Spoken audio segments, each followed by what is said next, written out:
Kids, shh, don't tell your dad. Yeah, what? I'm gonna put the heating on. What? Dadskillz, Dadskillz, Dadskillz, Dadskillz. Yes, it is that time of year again when the heating will go on. So in this video I'm going to take you through how to bleed your radiators, because I'm sure you've got a bit of air upstairs in your radiators, so they won't heat efficiently. So the first thing we're going to check, well, the first thing you need to make sure you've got is one of these. That's a radiator key. If you haven't, get on Amazon, and I think I paid £1.50 for that. Right, so what we're going to do first, we're going to turn the heating on. And when it's pressured, when it's up to full steam and it's going, we just need to make sure this is in the green.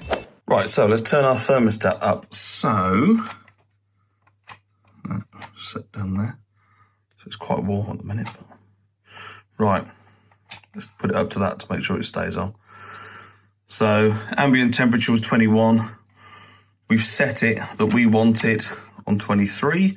So now, can you hear that? Heating's come on. The pressure's dropped down, look. So, next thing we're going to do, we can't just go and bleed the radiators now. We are going to go and open all the radiator valves. Okay, on constantly. On, right down in the tangle of wires. On. Daughter's bedroom. Grubby valve that was never cleaned after decorating. Yeah, in my bed. On. Right. Boy's bedroom.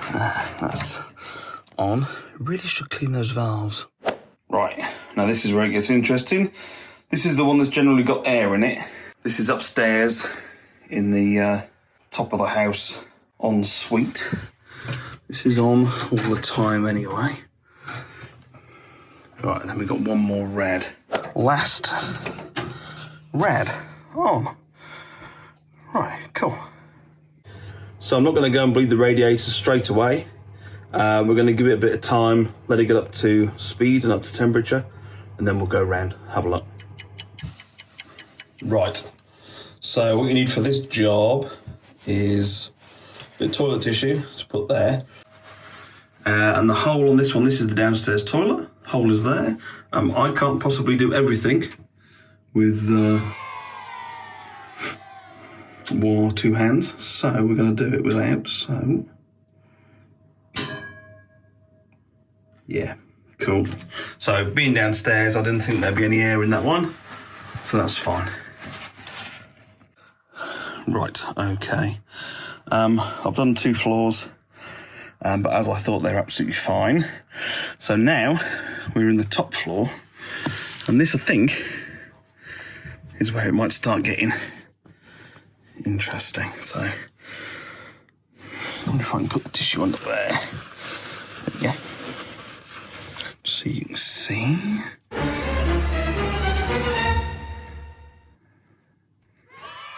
Cool. Okay. No air in that one, which I'm quite surprised about. Right, final one. Now this one's an interesting one because in that loft void there, I think the pipe supply in it actually comes higher than this rad. So that's why this is generally the one. If we've got any air in the system, that's going to be the tricky one right now. Let's listen. There we go. Oh, and there we are. See that? Excellent. So did you hear the air in the beginning? There wasn't actually as much as I thought there was going to be, but now we are fully bled. Right, here we are back at the messy boiler cupboard. Let's see. Oh, we got some decent, half decent pressure. We're just above the red. So we will top that up a touch, I think. And how we do that on this Worcester Bosch is under here. So we'll open that one and then turn that one. You'll see the pressure going up. Right, that's more than enough. Cool, that's fine. Right. So under here, turned off, closed off. Right, okay. All run up, bled, ready for winter. I'm not going to tell her I've done this though, obviously, but might just wait a while before we turn it on again. Dadskillz, Dadskillz, Dadskillz, Dadskillz.